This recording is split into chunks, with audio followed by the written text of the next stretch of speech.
Hello and welcome! In the world of video games, you don't really see a lot of game adaptations of books like you would see in, let's say, movies or television shows.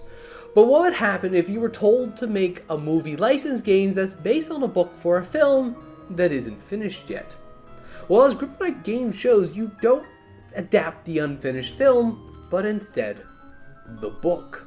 And it appears that Philosopher's Stone did well enough that when EA asked Kryptonite Games to adapt The Chamber of Secrets, they did the same thing again.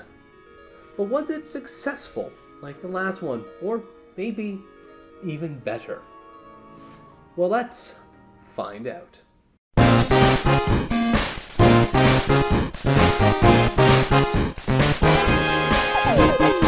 Today's video is sponsored by us at the 16-Bit Store.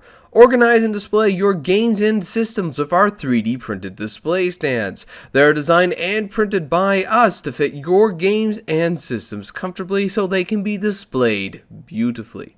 They're available now at the 16-Bit Store, so if you're interested, why not check them out from the links in the description. Harry Potter and the Chamber of Secrets for the Game Boy Color is a direct sequel to Harry Potter and the Sorcerer's Stone for the same system. And for those who haven't actually seen my review of this game, here's a quick rundown of it. The Sorcerer's Stone is a flawed but fun RPG which manages to follow the books much better than its PlayStation 1 counterpart. Chamber of Secrets then borrows quite a lot from that previous game. From its graphics engines to its battling mechanics, heck, even some of the minigames. But even though on the surface both games look and feel the same, there are so many little improvements to the Chamber of Secrets that it makes the Sorcerer's Stone feel like an unfinished prototype. Take for instance the combat.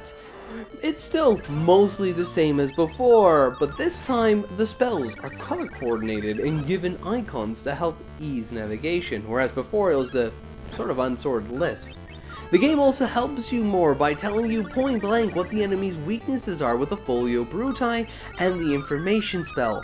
As well as a trait, when the story allows it, you can have either Ron, Hermione, or both as members of your party to help with battle, whereas before it was just a solo experience. All that is topped off with better in-game navigation, a better soundtrack with chiptune versions of the Jeremy Soule soundtrack from the PlayStation 1 game, and all around, this game feels much more polished than the Sorcerer's Stone could ever dream of being. However, that's not to say that this game is perfect. The imbalanced combat from the Sorcerer's Stone is still here, with stacking poison damage and infinitely locking paralysis.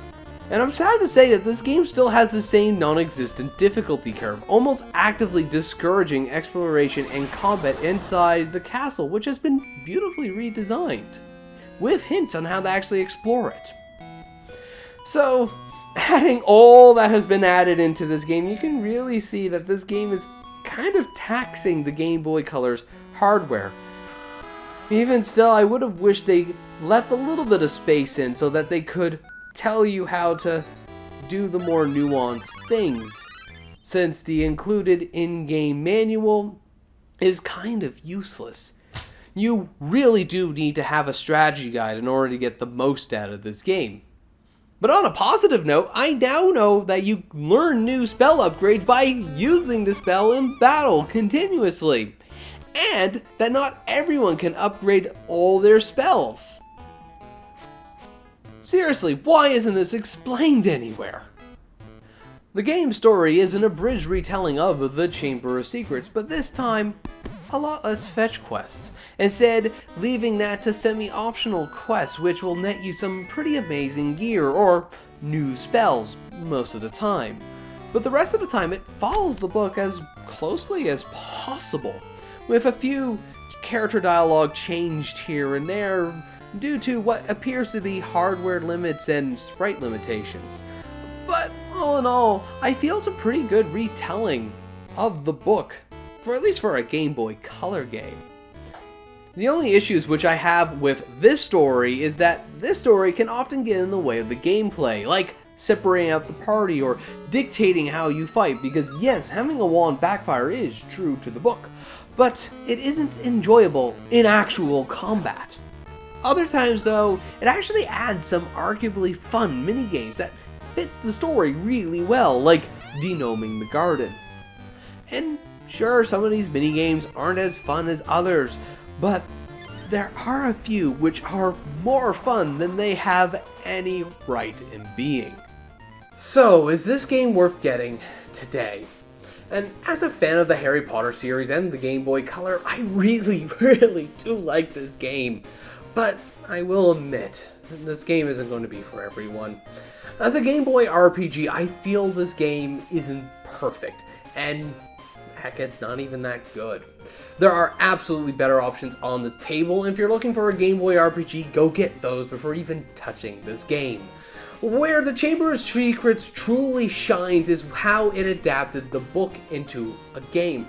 There are so many small little details added here and there that it just makes it a blast to play through in comparison with other Harry Potter games.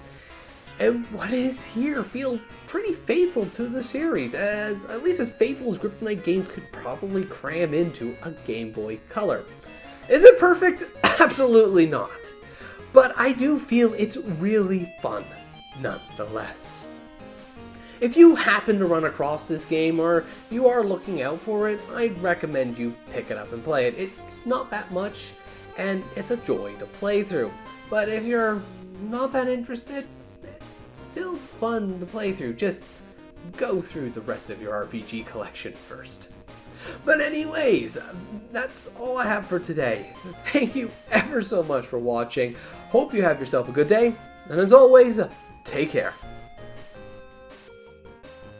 And don't forget to vote this Friday for what games you want to see us review for the 16-bit Viewers Special. The poll will be available on this channel's community tab. Links will be provided below.